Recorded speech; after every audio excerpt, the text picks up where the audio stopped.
ಎಲ್ಲೋ ಒಂದು ಕಡೆ ಮರಾಠ ಮತಗಳನ್ನು ಸೆಳೆಯುವಲ್ಲಿ ಕಾಂಗ್ರೆಸ್ ವಿಫಲವಾಗಿದೆ ಅನ್ನುವಂಥದ್ದು ಏನಿಲ್ಲ. ಇಲ್ಲೇ ಈಗ ಮರಾಠ ಅಂದ ತಕ್ಷಣ ನೋಡಿ, ಕಂಪಲ್ಸರಿ ನಮಗೆ 4-5 ಟಿಕೆಟ್ ಇದೆ. ಕಂಪಲ್ಸರಿ ನಾವು ಯಾವಾಗ ಸರ್ಕಾರ ಆಗಿದೆ, ನಮ್ಮ ಸಮಾಜದ ಮುಖಂಡರು ಯಾರೊಬ್ಬರು ಸಚಿವರುಗಳಾಗಿರ್ತಕ್ಕಂಥದ್ದು ಇವಾಗಲ್ಲ, ಸಿನ್ಸ್ 1916 ಅದೇ ರೀತಿ ಇದೆ. ಸೊ ಇದು ಮರಾಠ ಅಥವಾ ಬೇರೆ ಕಮ್ಯುನಿಟಿ ಅಂತಕ್ಕಂಥದ್ದಲ್ಲ, ಖಂಡಿತವಾಗ್ಲೂ ಅವ್ರ ವ್ಯಕ್ತಿತ್ವ ಇದೆ. ಇಲ್ಲಿ ಕಾಂಗ್ರೆಸ್ ಅಂತಕ್ಕಂಥದ್ದೊಂದು ಬಲ ಆಗಿದ್ರೆ ಒಂದು ಇವ್ರದೇ ಆದಂಥ ಒಂದು ಕೊಡುಗೆ ಇದೆ, ಇವ್ರದೇ ಆದಂಥ ಒಂದು ಬ್ರ್ಯಾಂಡ್ ಅಂತ ನಾವೇನು ಹೇಳ್ತೀವಿ, ಅವ್ರ ಹೆಸರಿದೆ. ಇವತ್ತು ಬರೀ ಮರಾಠ ಸಮಾಜದವರಲ್ಲ, ಎಲ್ಲ ಸಮಾಜದವರು, ಇಡೀ ಈ ಮತಕ್ಷೇತ್ರದಲ್ಲಿರ್ತಕ್ಕಂಥ ಎಲ್ಲ ಸಮಾಜಗಳು ಎಲ್ಲರೂ ಸೇರಿ ಅವರನ್ನು ಬೆಂಬಲಿಸಿದ್ದಾರೆ. ಸಂತೋಷ್ ಲಾಡ್ ಅವರು ಮತ್ತು ಶ್ರೀನಿವಾಸ್ ಮಾನೆ ಅವರು ಕಳೆದ ಅಂದರೆ ಬಿಜೆಪಿ ಸರ್ಕಾರ ಇದ್ದಾವಾಗಲೂ ಸಹಿತ ಗ್ರಾಮ ಪಂಚಾಯತ್ ಚುನಾವಣೆಯಲ್ಲಿ ಒಂದು ದಿನ ಬಂದು ಪ್ರಚಾರ ಮಾಡಿದ್ದಕ್ಕಾಗಿ ಸಾಕಷ್ಟು ಪಕ್ಷಕ್ಕೆ ಲಾಭ ಆಯಿತು. ವಿಧಾನಸಭಾ ಚುನಾವಣೆಯಲ್ಲಿ ಅದನ್ನು ಯಾವ ರೀತಿ ನೀವು ಇಲ್ಲಿ ಪ್ರಯತ್ನ ಪಡ್ತೀರಿ? ನಿಮಗೇನಾಗಿದೆ, ನಾವು ಇಲ್ಲಷ್ಟೇ ಪ್ರವಾಸ ಮಾಡಿದ್ದೀವಿ, ಗೊತ್ತಿದೆ. ಇಡೀ ಧಾರವಾಡ ಜಿಲ್ಲೆ ಮಾಡಿದ್ದೀವಿ, ಬಳ್ಳಾರಿ ಜಿಲ್ಲೆ ಮಾಡಿದ್ದೀವಿ, ಚಿತ್ರದುರ್ಗ ಮಾಡಿದ್ದೀವಿ.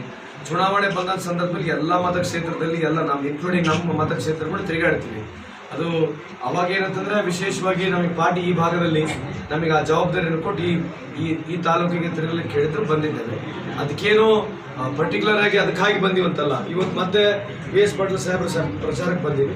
ಮುಂದೇನು ಎಲ್ಲದಕ್ಕೂ ಬರ್ತೀವಿ, ಪಕ್ಷದ ಸಂಘಟನೆಗಾಗಿರಲಿ, ಚುನಾವಣೆಗಳಾದಾಗ ಖಂಡಿತವಾಗಿ ಬರ್ತೀವಿ. ಬಿಜೆಪಿ ಮೀಸಲಾತಿ ಕಡಿತ ನಿಮಗೆ ಅದು ಪ್ಲಸ್ ಪಾಯಿಂಟ್ ಆಗ್ಬೋದು? ಏನು ಮೀಸಲಾತಿ ಕೊಟ್ಟಿದ್ದಾರೆ ಬಿಜೆಪಿ? ಅಲ್ಲ, ಕಡಿತ ಮಾಡಿದ್ದು ಅದೇ, ಅದ್ರ ಬಗ್ಗೆ ಅವರೇ ಮಾಹಿತಿ ಕೊಡಬೇಕು. ಸುಪ್ರೀಂ ಕೋರ್ಟ್ನಲ್ಲಿ ಇವಾಗ ಸುಪ್ರೀಂ ಕೋರ್ಟಿಗೆ ಅವರು ಒಂದು ಅಫಿಡವಿಟ್ ಸಲ್ಲಿಸಿದ್ದಾರೆ, ನಾವು ಅದನ್ನು ಆದೇಶ ಅಷ್ಟೇ ಮಾಡಿದ್ದೀವಿ.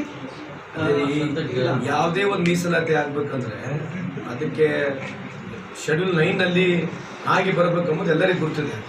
ಈಗ ಅವ್ರು ಮಾಡಿದ್ರೆ ಜನ ಕೇಳ್ಬೋದಲ್ಲ ಆಗಿದೆ ಅಂತ.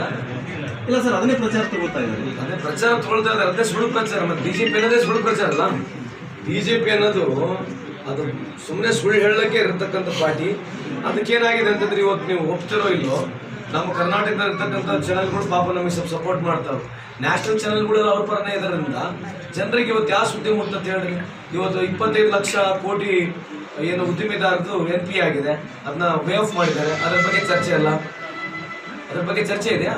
ಇವತ್ತು ರುಪಿ ಆ್ಯಂಡ್ ಡಾಲರ್, ಇವತ್ತು ರುಪಿ 56 ರುಪೀಸ್ ರುಪಿ 2014, ಇವತ್ತು 2023ಗೆ ಇವತ್ತು ರುಪಿ ಡಾಲರ್ ವ್ಯತ್ಯಾಸ 30 ರೂಪಾಯಿ ಆಗಿದೆ. 56 ರೂಪಾಯಿ, ಇವತ್ತು 86 ರೂಪಾಯಿ ಆಗಿದೆ. ಕೇವಲ 9 ವರ್ಷಕ್ಕೆ 30 ರೂಪಾಯಿ ಇನ್ಕ್ರೀಸ್ ಆಗಿದೆ. ಇದ್ರ ಬಗ್ಗೆ ಏನು ಹೇಳ್ತಾರಾ? ರೈತ ಸಾಲ ಮನ್ನಾ ಬಗ್ಗೆ ಮಾತನಾಡ್ತಾರಾ? 15 ಲಕ್ಷ ರೂಪಾಯಿ ದುಡ್ಡು ಕೊಡ್ತೀವಿ ಅಂತ ಹೇಳ್ತಾರೆ, ಅದ್ರ ಬಗ್ಗೆ ಮಾತನಾಡ್ತಾರಾ? 100 ಸ್ಮಾರ್ಟ್ ಸಿಟಿ ಬಗ್ಗೆ ಮಾತನಾಡ್ತಾರೆ.